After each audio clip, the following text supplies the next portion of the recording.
रघुरूप सनातन कीर्तिधरं धरणीतल कीर्तित जीव कविं कविराज नरोत्तम सख्यपदं प्रणमामि सदा प्रभुपादपदम्।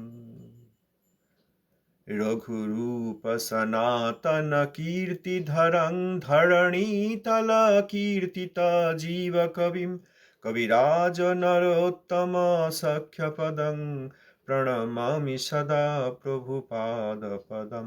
प्रणमामि सदा प्रभुपादपदं प्रणमामि सदा प्रभुपादपदं प्रणमामि सदा प्रभु पादपदं प्रणमामि सदा प्रभुपादपदम्। जगद्गुरु भगवान श्री शिल भक्ति सिद्धांत सरस्वती गोस्वामी ठाकुर जी की जय। पतित पावन श्री शिल गुरु महाराज जी की जय। पतित पावन प्रभुपाद पार्षद दशमधस्थन आचार्य वैष्णव वैष्णववृंद की जय। भजनंदी भक्तबृंद समागत भक्तबृंद की আমরা শ্রী রূপানুগ শুদ্ধ ভক্তি ধারার ভগীরথ শ্রীশিল সচ্চিদানন্দ ভক্তিনাথ ঠাকুর মহাশয়ের শ্রী হরিনাম চিন্তামণির দশম পরিচ্ছেদে শ্রদ্ধাহীন জনের নামবোধের সম্বন্ধে আমরা শুনেছি। আজকে প্রভুপাদের একটি পত্র, সেই পত্রের বিষয়বস্তু পত্রের শিরোদেশে জয় বা নমস্কার লেখায় বিধেয়।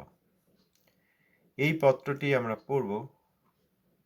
এইটি আছে যারা দেখতে চান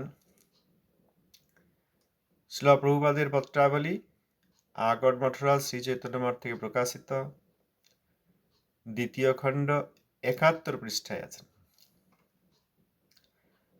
শ্রী শ্রী গুরু গৌরাঙ্গ জয়তঃ।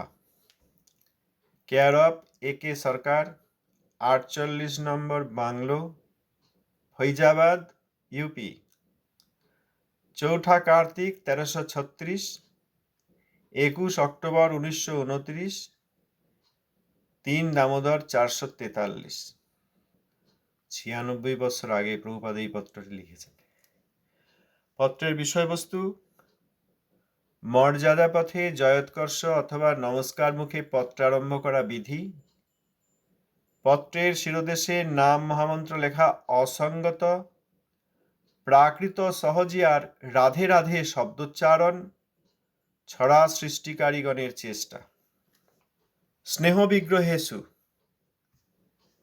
শ্রী অমুকের নামীয় ১৫-১০-২৯ তারিখের আপনার লিখিত পত্র পাইয়াছি। আমরা গত পরশ্ব বারাণসী হইতে ফৈজাবাদ আসিয়া পৌঁছিয়াছি। অমুক অমুক প্রভৃতি ৭ মূর্তি গতকল্য শ্রী গৌড়ীয় মঠে যাত্রা করিয়াছেন। সম্ভবত অদ্য তাহারা তথায় পৌঁছিয়াছেন। এইখানে আমরা ৭ মূর্তি অমূল্যবাবুর আশ্রয়ে বাস করিতেছি। ১ সপ্তাহ পরে নৈমিষারণ্য মহোৎসবের জন্য যাত্রা করিব ইচ্ছা আছে। এখানে গতকল্য হইতে শীত দেখা দিয়াছে, তবে দিবসে বেশ গরম আছে। দিল্লিতে এই সময় যাইতে পারিব কিনা এখনো স্থির করি নাই। আশা করি আপনি শ্রী নামানন্দে ভজনাদি করিতেছেন। বিধি বিচারে মর্যাদা পথের ব্যবহারিক কার্যে জয়োৎকর্ষ অথবা নমস্কার মুখে পত্রারম্ভ করিতে হয়। পত্রের শিরোদেশে সম্বোধনাত্মক নাম মহামন্ত্র লিখিবার বিধি সঙ্গত নহে। ঐরূপ লিখিলে লেখকের মহামন্ত্রের উপদেষ্টার অভিমান আসিতে পারে। তবে প্রাকৃত সহজিয়াগণের মধ্যে রাধে রাধে শব্দ দ্বারা বৈষ্ণবের আশ্রয় জাতীয় ভগবত্তার উল্লেখ সম্মান করা হয়। ছড়া সৃষ্টিকর্তাগণকেও নানা প্রকার নবকল্পিত ছড়া লিখিতে দেখা যায়। ইতি নিত্যাশীর্বাদক শ্রী সিদ্ধান্ত সরস্বতী।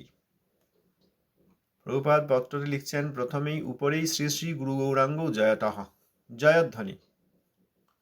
গুরু গৌরাঙ্গ তিনি রয়েছেন এ কে সরকার, পত্রে লিখলেন অমূল্যবাবুর আশ্রয়ে রয়েছি। তার মানে এ কে সরকারের যে এ নিশ্চয়ই অমূল্যবাবুর নাম। অমূল্য, তারপর কে, তারপর সরকার।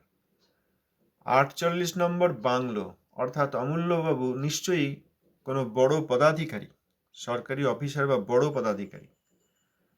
তাই এই 48 নম্বর বাংলো সাধারণ কোনো ঘর নয়। প্রভুপাদ লিখছেন আমরা 7 মূর্তি এখানে রয়েছি। পত্রটির তারিখ হচ্ছে 1336 সন 4 কার্তিক, খ্রিস্টাব্দের 1929 21 অক্টোবর, শ্রী গৌরাব্দের 443 3 দামোদর। পত্রের বিষয়বস্তু মর্যাদা পথে। এক হচ্ছে মর্যাদা পথের ভজন বিধিমার্গী, আর এক হচ্ছে রাগমার্গীয় ভজন। প্রভুপাদ নিত্যসিদ্ধ মহাত্মা, নিত্য গোলক বৃন্দাবনের এবং আমাদের দেবীর অতি প্রিয় প্রেষ্ঠ নয়নমণি মঞ্জরি বা নয়নতারা। কিন্তু তিনি যখন এখানে গৌরলীলায় এসেছেন মহাপ্রভুর আবির্ভাবের প্রায় 400 বছর পরে, তখন এই মর্যাদা অর্থাৎ বিধিমার্গ শিক্ষা দিয়েছেন এবং অন্তরে রাগ প্রাপ্ত হয়েছেন। সেই গৌরীয়গণ সকলেই রাগমার্গীয়, কিন্তু বাহ্যে বিধিমার্গ। বিধিকে উপেক্ষা করে রাগ, বা আরেকটি সম্প্রদায় বলে, আরেকটি ভিন্ন সম্প্রদায় বলে পুষ্টিমার্গ, এইসব বাহ্যে রাখেন নেই। আমাদের গুরুবর্গগণ, প্রভুপাদের শিষ্যগণ, তারাও বলেছেন, শ্রীল প্রভুপাদের আচার্য লীলায় এটি দেখা যায়।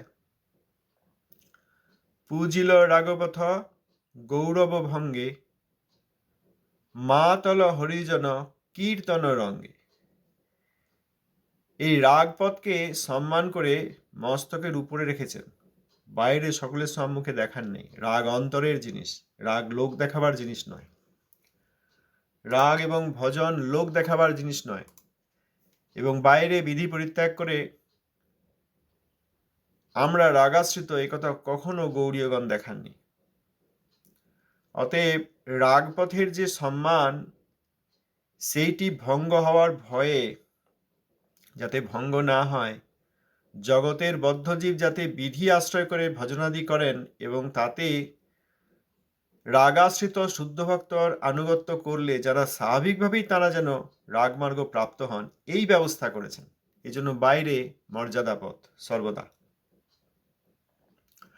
প্রভুপাদের অন্যান্য পত্রেও আমরা দেখেছি, সেখানে প্রভুপাদ লিখেছেন যে আমরা রাগের বিরোধী নই, কিন্তু রাগ বড় কথা। আমাদের মতো ছোট মুখে এইসব কথা আওড়াইতে গেলে শুদ্ধ ভক্তগণ আমাদিগকে প্রাকৃত সহজিয়া বলিয়া দাগাইয়া দিয়া আমাদের আত্মম্ভরিতা কমাইয়া দিবে। রাগের কথা বলতে পারেন এরকম একজনই আছেন, প্রভুপাদ ছিল ভক্তি সিদ্ধান্ত সরস্বতী গোস্বামী ঠাকুর। তবুও তিনি এই কথা বলেছেন, আমাদের মতো বদ্ধজীব বিষয়াসক্ত ব্যক্তিদের যাতে মঙ্গল হয় সেই জন্য। অতএব মর্যাদা পথে বিধি মার্গে জয়োৎকর্ষ, জয় যুক্ত উৎকর্ষ, জয়োৎকর্ষ অর্থাৎ জয়ধ্বনি দিয়ে অথবা নমস্কার মুখে পত্রারম্ভ করা বিধি। পত্র অর্থাৎ চিঠিপত্র, মেসেজ ইত্যাদি শুরুই করা উচিত হয় জয়োৎকর্ষ, আর নয় নমস্কার মুখে। প্রভুপাদের শিক্ষা তাঁরই পত্রে দেখা যায়। অনেক জায়গায় তিনি তাঁর শিষ্যবর্গকে লিখেছেন স্নেহ বিগ্রহেষু। স্নেহ বিগ্রহ অর্থাৎ শিষ্যগণ স্নেহের বিগ্রহ। কোথাও লিখেছেন কল্যাণীয় বরাসু। আর যখন বাইরের কোনো পণ্ডিত ব্যক্তি বা অন্যান্য ব্যক্তিদের লিখেছেন, তাদের লিখেছেন যথাবিহিত সম্মান পুরস্সর নিবেদনমিদম। যথাবিহিত সম্মান ও পুরস্সর নিবেদনমিদম ইত্যাদি, অর্থাৎ যেরকম সম্মান করা দরকার সেই সম্মান করে আপনাকে এই পত্র লিখছি। কোথাও বলেন নাই হরে কৃষ্ণ, কোনো পত্রে নেই হরে কৃষ্ণ, এইভাবে পত্র শুরু করেন নাই। কারণ মর্যাদা পথে জয় উৎকর্ষ অর্থাৎ জয়ধ্বনি দিয়ে প্রত্যেক পত্রের উপরে শ্রী শ্রী গুরু গৌরাঙ্গ জয়তঃ বা এইভাবে ভগবানের প্রতি, গুরুবর্গের প্রতি জয়ধ্বনি দিয়েছেন। যেমন এই পত্রটিতেই লিখেছেন স্নেহ বিগ্রহেষু, লেখেন নাই হরে কৃষ্ণ। প্রভুপাদের এই পত্রের বিষয় হচ্ছে পত্রের শিরোদেশে নাম মহামন্ত্র লেখা অসঙ্গত। নাম মহামন্ত্র অর্থাৎ হরে কৃষ্ণ। যদি আমরা পত্র শুরু করি এই বলে, হরে কৃষ্ণ প্রভু আপনি কেমন আছেন, হরে কৃষ্ণ দিদি আপনি প্রণাম নেবেন, এই যে প্রথমে হরে কৃষ্ণ লিখলাম, অনেকে লেখেন আজকাল দেখা যায়, অনেকে নয় বেশিরভাগ জায়গায় ওয়েবসাইটে অমুক তমুক সব দেখা যায়, সেখানে সব ওই হরে কৃষ্ণ। প্রভুপাদ লিখেছেন অসঙ্গত। অসঙ্গত মানে সঙ্গত নয়, মানে ঠিক নয়, মানে উচিত নয়। আমরা কি এমন কাজ করব যেটা প্রভুপাদ স্বয়ং বলেছেন উচিত নয়? এরপরেও লিখেছেন এই পত্রের বিষয় রয়েছে প্রাকৃত সহজিয়ার রাধে রাধে শব্দোচ্চারণ। এইটা আমাদের মধ্যে অনেকের মধ্যে এসেছে, দেখা যায় ফোন করে বলে রাধে রাধে।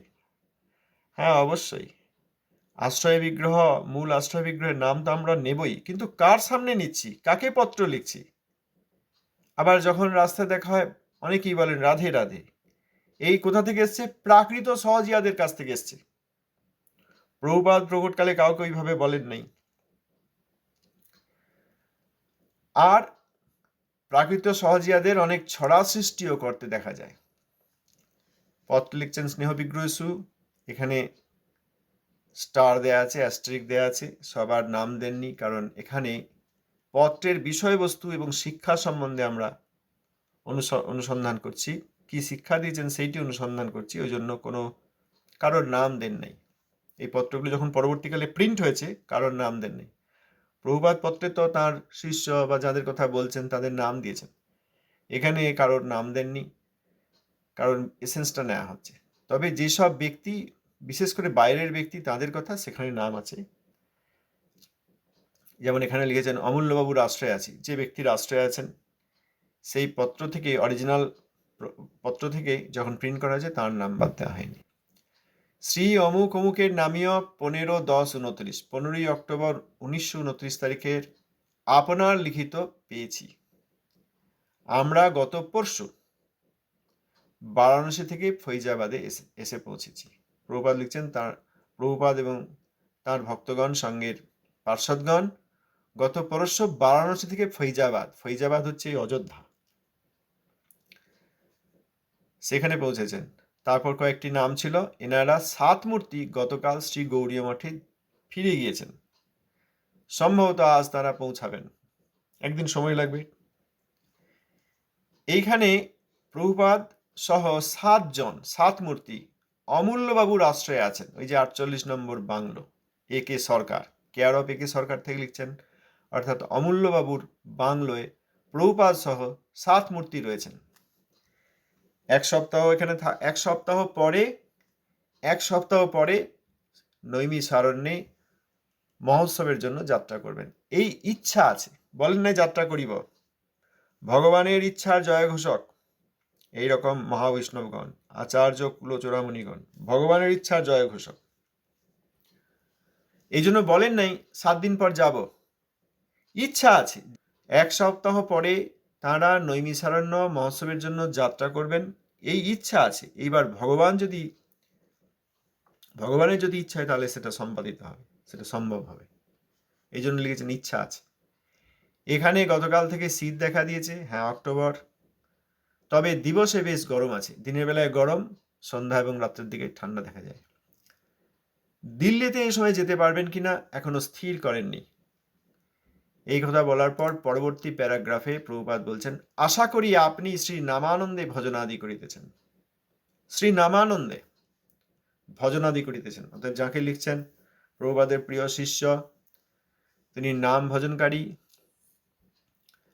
এবং এই আশা করেছেন প্রভুপাদ যে আপনি শ্রী নামানন্দে ভজনাদি করিতেছেন।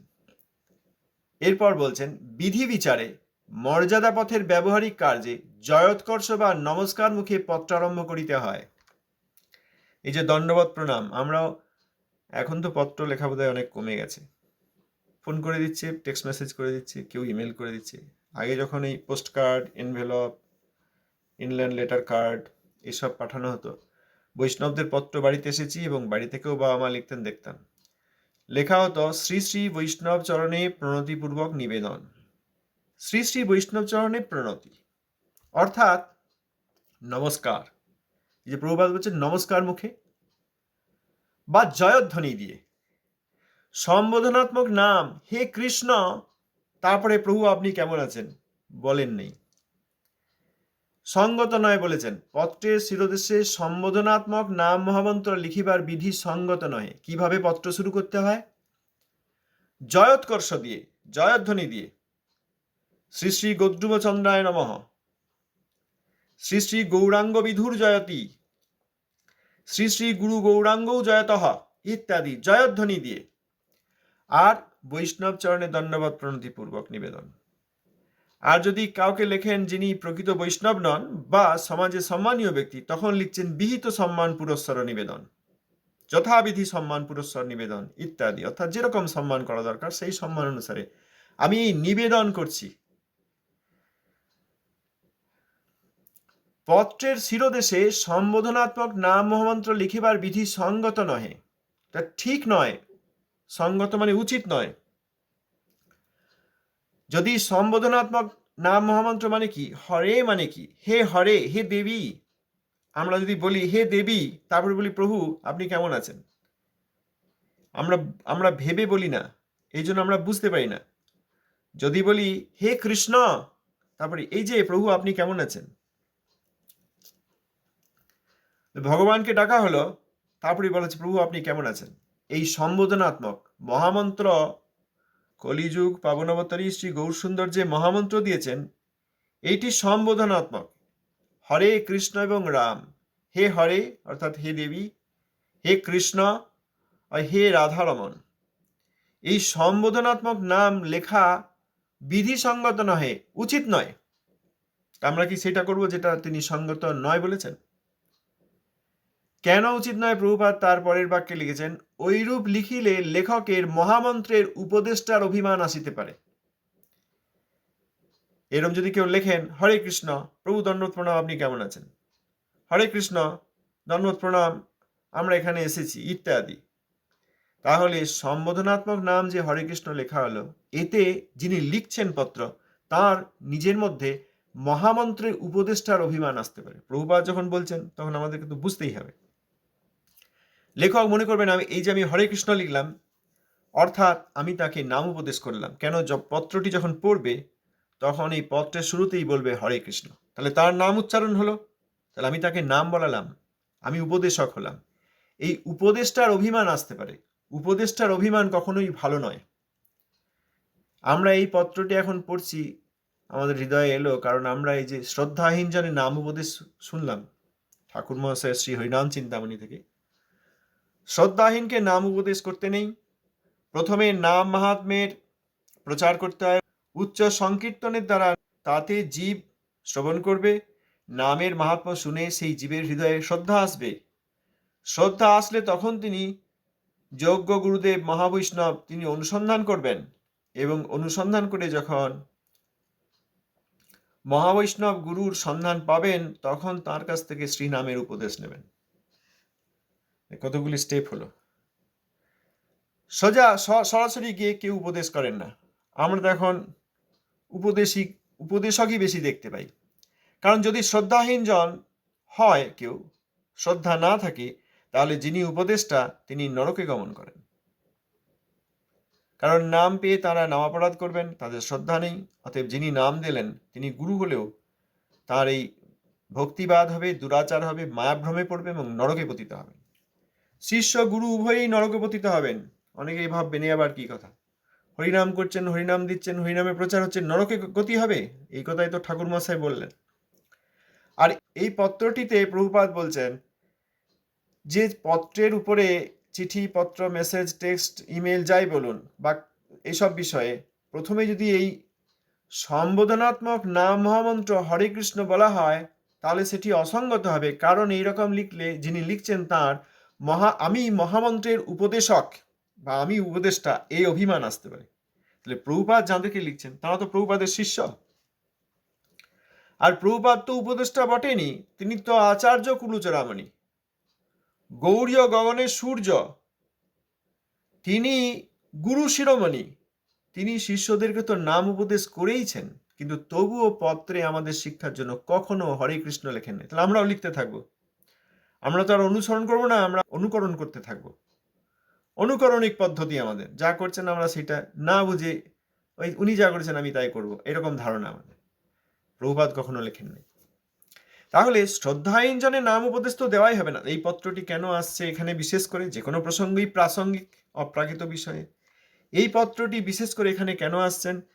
ঠাকুর মহাশয়ের নাম অপরাধ সম্বন্ধে অবগতির জন্য আমাদেরকে বললেন শ্রদ্ধাহীন জনকে উপদেশ দেওয়া যায় না। প্রথমে শ্রদ্ধা হৃদয়ে উদ্দিত হোক, সেই ব্যবস্থা করা হোক নামের মাহাত্ম্য বলে, তারপর শুদ্ধ বৈষ্ণব নামের উপদেশ করবেন শ্রদ্ধালু জীবকে, নামের প্রতি শ্রদ্ধালু জীবকে। এইখানে শ্রদ্ধালু হলেও উপদেষ্টার অভিমান যাতে না আসে সেই জন্য লিখতে বারণ করেছেন। শ্রদ্ধালু ব্যক্তি, কিন্তু আমি তাকে উপদেশ করলাম, আমি হরিনাম বলালাম, আমি এতজনকে হরিনাম বলিয়েছি, এই উপদেষ্টার অভিমানও যেন শ্রদ্ধা আছে, শ্রদ্ধাযুক্ত এইরকম ব্যক্তির প্রতিও কারোর না আসে। নিজের মধ্যে যেন আমি মহামন্ত্রের উপদেশক এই অভিমান না আসে, এই কথা এখানে প্রভুপাদ বলেছেন। অতএব আপনি হরিনাম করুন, চ্যান্ট অ্যান্ড বি হ্যাপি আমরা বলতেই পারি না, শ্রদ্ধাযুক্ত ব্যক্তিদেরকেও বলতে পারি না। নাম মাহাত্ম্যের উচ্চ সংকীর্তন, তাতে জীবের হৃদয়ে শ্রদ্ধা আনয়ন। শ্রদ্ধালু হলে জীব তখন গুরু বিচার করবেন, অন্বেষণ করবেন, তখন মহাবৈষ্ণবের কাছে দীক্ষাদি নেবেন। আমরা কেউ উপদেশক নই। গুরু শিরোমণি, গুরুগণের শ্রেষ্ঠ, আচার্যগণের শ্রেষ্ঠ আচার্য কুলচূড়ামণি প্রভুপাদ যখন এই কথা বললেন, আমরা কোথাকার কি? আমরা অনুসরণ কেন করব না? আর যারা করছেন না তাদেরকে কেন বুঝিয়ে বলবো না?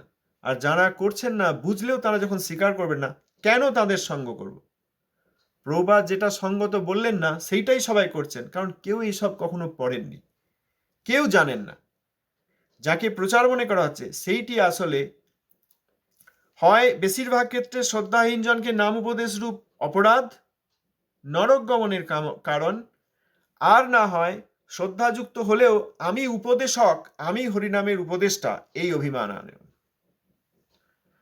এরপর প্রভুপাদ লিখছেন, তবে প্রাকৃত সহজিয়াগণের মধ্যে রাধে রাধে শব্দ দ্বারা বৈষ্ণবের আশ্রয় জাতীয় ভগবত্তার উল্লেখ সম্মান করা হয়। যে দেবীর নাম আমরা শ্রী ভক্তিনাথ ঠাকুর মহাশয়ের জীবনীতে দেখেছি অন্যত্র,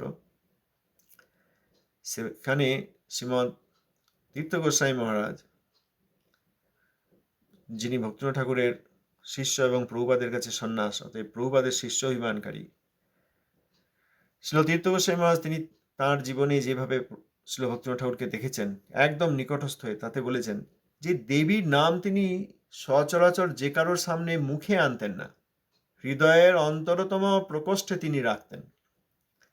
আর প্রাকৃত সহজিয়ারা সবাইকেই রাধে রাধে বলে। রাধে মানে হে দেবী, রাধা তাঁর নাম, সম্বোধনে রাধে, লতা থেকে লতে, সীতা থেকে সীতে, সংস্কৃত শব্দে সম্বোধনে, সেরকম আকারান্ত স্ত্রীলিঙ্গ শব্দ তার সম্বোধনে হয় লতা থেকে লতে। সেই রকম আমাদের দেবীর নাম রাধা, আর তাকে যখন কেউ ডাকেন সম্বোধন, তখন বলা হয় হে রাধে, অর্থাৎ রাধে রাধে, হে রাধে, হে রাধে। কে বলছেন? প্রাকৃতিক সহজিয়ারা। আমরা সেইটা বৃন্দাবন থেকে শিখে চলে এসেছি। এখন দেখেছি অনেকে ফোনে বলেন আমি বলতেই পারি না, প্রভুপাদের নিষেধ আছে। মায়াবাদী, ভজনহীন, কিন্তু বৃন্দাবনে বাসকারী এইরকম ব্যক্তি অনেক আছে। ফোন করি প্রথমেই তারা বলেন রাধে রাধে। এখানে উদাহরণের জন্য প্রভুপাদ পত্রটি লিখেছেন বলে বলা হচ্ছে, নাহলে এইভাবে বলারও দরকার নেই। ঠাকুর মশাই তো বলেননি। আমরা কি সত্যিকার তার ভজনাকারী হয়েছি? আর ভক্তিবিনোদ ঠাকুর তিনি তার নিজজন কমলমঞ্জরী, নিত্য ব্রজধামের কমলমঞ্জরী, তিনি সকলের সামনে দেবীর নাম নিতেন না। আবার বাইরের লোক, সহজিয়া লোক এইসব এলে তাদেরকে সম্মান করে বসতে দিয়ে কথা বলে বিদায় দিতেন, ভগবত কথা বলতেন না। আমরা মনে করি সুযোগ পেয়ে গেছি, বাস কিছু ভগবানের কথা বলে এদেরকে একটু প্রচার করে দিই, উপদেশক ভাব। তীর্থ গোস্বামী মহারাজ লিখেছেন, যখন সহজিয়া বা অমুক তমুক বাবাজি, অনেক রকম বাবাজি বহুজন ঠাকুর মহাশয়ের সঙ্গে দেখা করতে আসতেন, ঠাকুর মহাশয় তাদেরকে সম্মান করে বসতে দিতেন, ভালো অন্য কথা বলতেন, ভগবত প্রসঙ্গ করতেন না। ভগবত প্রসঙ্গ করতেন না, তাদের যোগ্যতা নেই, অধিকার নেই, তারা নামাপরাধী, তারা গৌর বিরোধী, তারা বাবাজি সেজেছে কিন্তু সহজিয়া।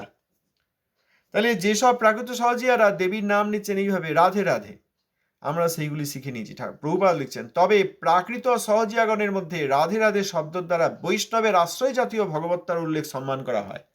যারা শুদ্ধ বৈষ্ণব তারা জানবেন এটা খুব সম্মানীয় ব্যাপার যে দেবীর নাম নেওয়া হচ্ছে, দেবীকে সবসময় ডাকা হচ্ছে, কিন্তু প্রাকৃত সহজিয়ারা তা আর দেবীকে ডাকতে পারেন না।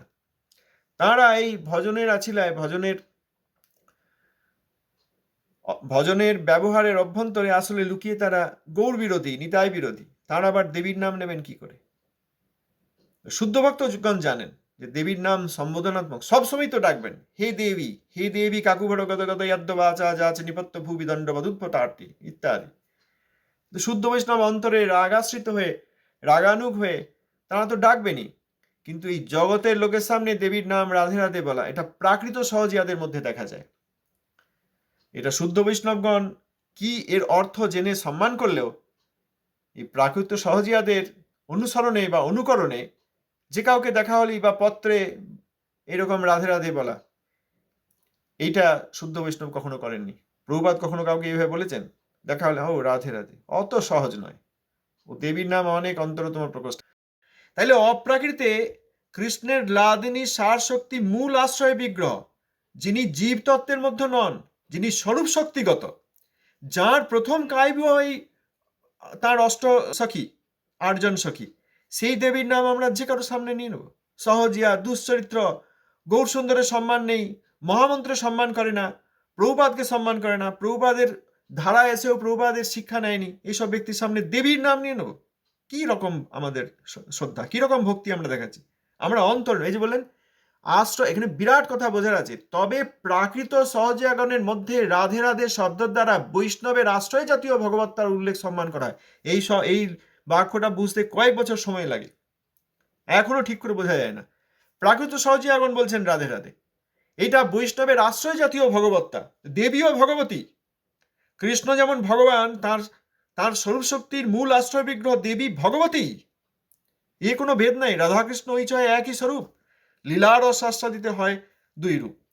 তাহলে এই দেবী ভগবতী অর্থাৎ আশ্রয় জাতীয় ভগবত্তা, এই উল্লেখকে সম্মান অর্থাৎ ভগবত ভক্তগণ শুনলে বুঝতে পারেন যে কি বলা হচ্ছে। কিন্তু প্রাকৃত সহজিয়াগণ তারা এত সহজে দেবীর নাম সম্মুখে নিয়ে নেন যে সেটা একদম অনুচিত। ওই জন্য বলছেন প্রাকৃত সহজিয়াগণের মধ্যে, বলেন নাই বৃন্দাবনবাসীদের মধ্যে রাধে রাধে বলেছেন, যে ব্রজবাসীদের মধ্যে এইরকম রাধে রাধে শব্দ দ্বারা বৈষ্ণবের আশ্রয় জাতীয় ভগবতার উল্লেখ বলেছেন, বলেন প্রাকৃত সহজিয়াদের মধ্যে। আর আমরা তাদেরকে বৃন্দাবনবাসী ভক্ত অমুক তমুক যাই হোক, দরকার নেই, দণ্ডবাদ অপরাধ, বৈষ্ণব অপরাধ কোনো, এইসব করে কখনো প্রভুপাদের আনুগত্য হয় না। ছড়া সৃষ্টিকর্তাগণকেও নানা প্রকার নবকল্পিত ছড়া লিখিতে দেখা যায়। ইতি নিত্যাশীর্বাদক শ্রী সিদ্ধান্ত সরস্বতী। যারা ছড়া সৃষ্টি করেন তারা ওই নিতাই গৌর রাধেশ্যাম ইত্যাদি ইত্যাদি মহাপ্রভুর মহামন্ত্র সরিয়ে দিয়ে আমি এটা স্বপ্নে দেখেছি, আমি এটা দিচ্ছি, এইবার তোমরা এইটা করো, ওটার উচ্চ কীর্তন করো না, মনে মনে করো গে যাও, বা আরো অনেক রকম ছড়া সৃষ্টি হয়। ছড়া সৃষ্টিকর্তাগণকেও নানা প্রকার নবকল্পিত ছড়া লিখিতে দেখা যায়। এইগুলি কোনোটিই উচিত নয়। হয় জয়ধ্বনি আর নয় নমস্কারান্তে পত্র আদি আরম্ভ করতে হয়। ধন্যবাদ, প্রণাম।